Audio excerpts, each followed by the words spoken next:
तो दोस्तों आज हम फिर से आपके लिए लेकर आए हैं आज दिन भर की सभी ताज़ा फटाफट खबरें। इस वीडियो में हम आपको बताएंगे, अगर आप भी नागरिकता संशोधन कानून CAA और NRC का पूरा विरोध करते हैं तो वीडियो को लाइक करके अपना समर्थन दर्ज करें।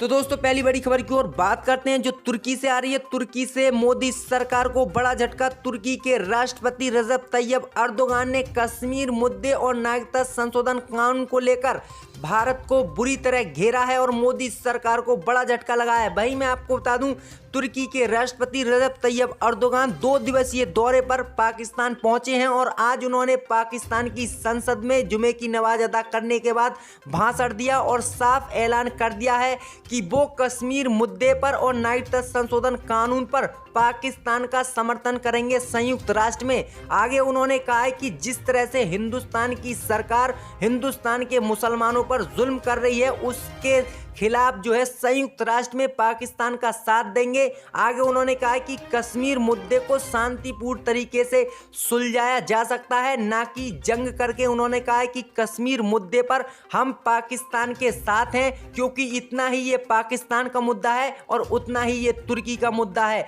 तो ये है रजब तैयब अर्दोगान का सीधा सीधा मैसेज भारत को। उन्होंने कहा है कि हम कश्मीर मुद्दे पर पाकिस्तान का समर्थन करेंगे संयुक्त राष्ट्र में।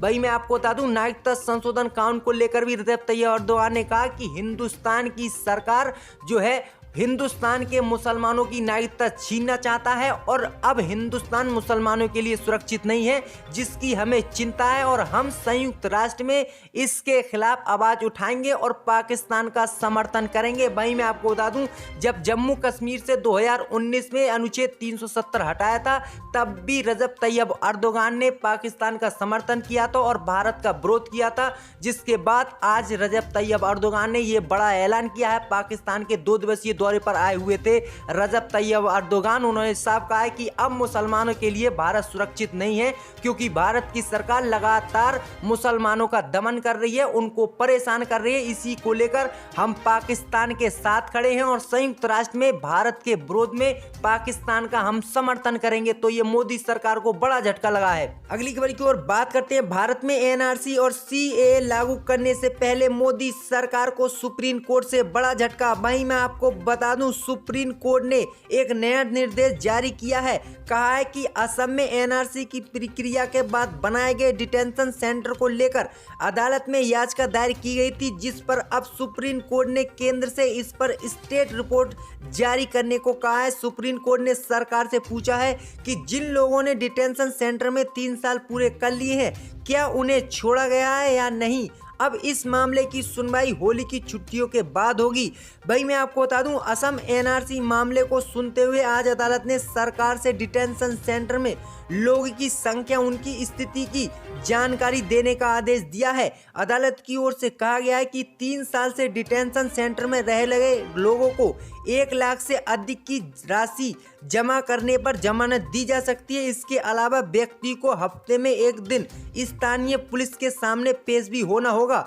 आपको बता दें कि हाल में खबर आई थी कि असम की NRC लिस्ट का डाटा गृह मंत्रालय की वेबसाइट से हट गया है। इसके बाद हलचल तेज हो गई थी। हालांकि बाद में केंद्रीय गृह मंत्रालय ने अपने बयान में कहा था कि डाटा पूरी तरह सुरक्षित है और सिर्फ क्लाउड की दिक्कत की वजह से डाटा गायब हो गया था। 2019 में NRC की प्रक्रिया असम में पूरी हुई थी, जिसमें 19 लाख लोग बाहर हो गए थे। अब मोदी सरकार को सुप्रीम कोर्ट से बड़ा झटका लगा है। सुप्रीम कोर्ट ने साफ कह दिया है कि वो ये बताए भारत सरकार कि जो 3 साल से डिटेंशन सेंटर में लोग हैं उनको छोड़ा गया है या नहीं। अब देखते हैं मोदी सरकार इस पर क्या जवाब देती है। अगली खबर की ओर बात करते हैं। दिल्ली चुनाव हारते ही बीजेपी ने मुस्लिमों पर गिराई गाज। 614 मदरसे बंद करेगी बीजेपी सरकार। भाई मैं आपको बता दूं, भाजपा के दिल्ली चुनाव हारने के बाद बड़ी खबर सामने आई है। भाजपा सरकार ने 614 मदरसे बंद करने का ऐलान कर दिया है। इन मदरसों को अगले 2-3 महीने के अंदर बंद कर दिया जाएगा। ये काम असम में बीजेपी की सरकार कर रही है।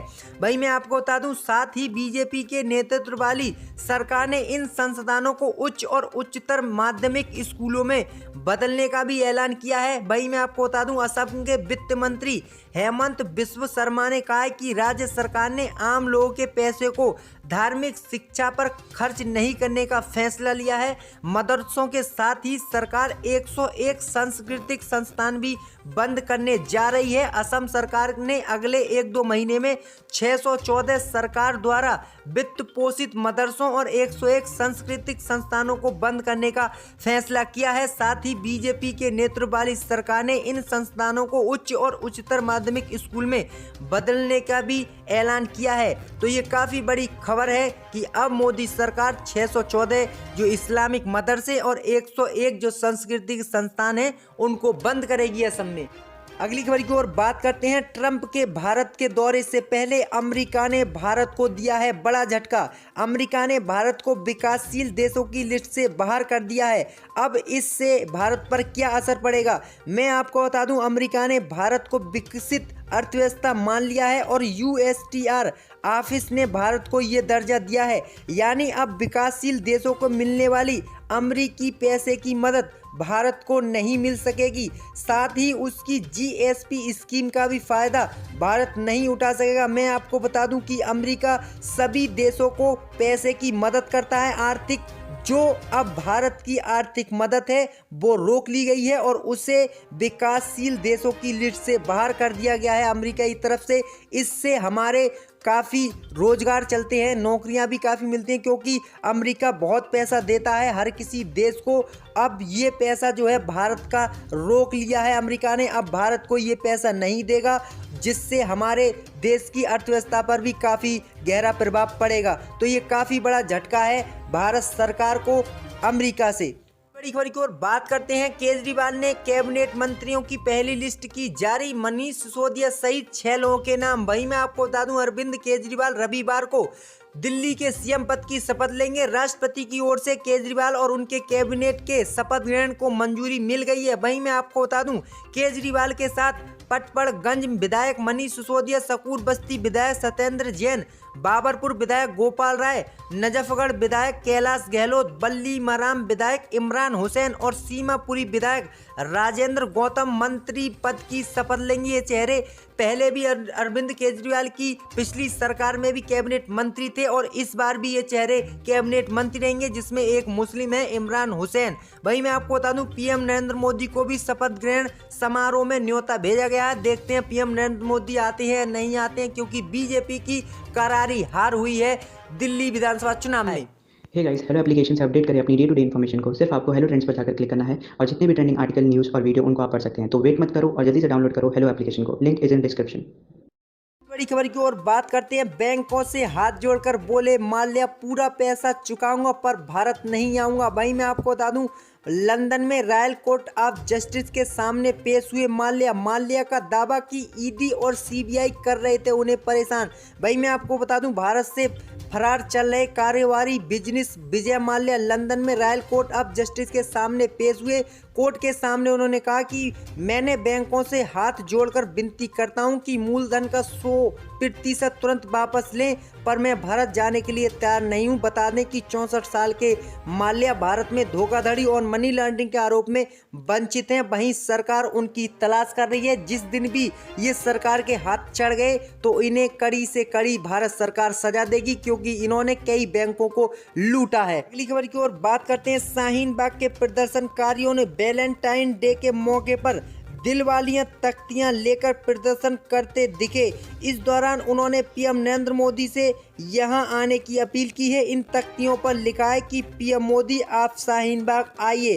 तो ये है शाहीन बाग की महिलाओं का पीएम मोदी को संदेश। उन्होंने पीएम मोदी को शाहीन बाग बुलाने की मांग की है। वहीं मैं आपको बता दूं, गृह मंत्री अमित शाह कल कह चुके हैं कि हम नागरिकता संशोधन कानून पर बात करने के लिए तैयार हैं।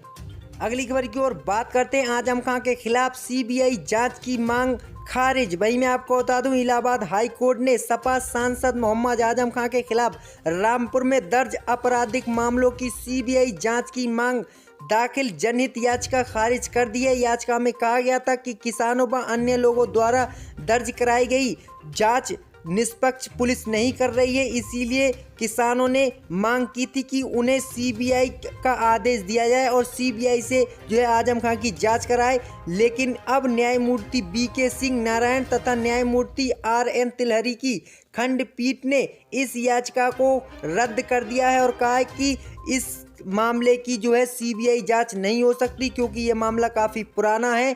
तो साफ जो है इलाहाबाद हाई कोर्ट ने इनकार कर दिया और याचिका को जो किसानों की उसको खारिज कर दिया है और आजम खान को कोर्ट से काफ़ी बड़ी राहत मिली है। अगली खबर की ओर बात करते हैं। जम्मू कश्मीर से अनुच्छेद 370 हटने के बाद जम्मू कश्मीर के पूर्व मुख्यमंत्री अमर अब्दुल्ला और सभी नेताओं को हिरासत में लिया गया था, जिसके बाद सुप्रीम कोर्ट में इसके खिलाफ याचिका दायर की गई थी और सुप्रीम कोर्ट ने आज सरकार को नोटिस जारी कर दिया है और इस पर जवाब मांगा है। वहीं मैं आपको बता दूं, जब से अनुच्छेद 370 हटा तब से वहाँ के सभी नेता अमर अब्दुल्ला, फारूक अब्दुल्ला, महबूबा मुफ्ती सभी को मोदी सरकार ने नज़रबंद कर दिया और उन पर कोई भी आरोप ना भी होने की वजह से लगातार उन्हें जेल में सड़ाया जा रहा है, जिसके बाद उनके परिवार ने जो है याचिका दायर की है और मोदी सरकार ने पीएसए कानून लगाकर उनकी नज़रबंदी और उनकी जो कैद है उसको लगातार बढ़ाती जा रही है, जिसको लेकर आज कोर्ट में सुनवाई हुई और कोर्ट ने जो है केंद्र सरकार को नोटिस जारी किया है और जवाब मांगा है क्योंकि उनका कोई भी दोष नहीं है, फिर भी मोदी सरकार मुसलमान होने की वजह से उन्हें सड़ा रही है जेल में।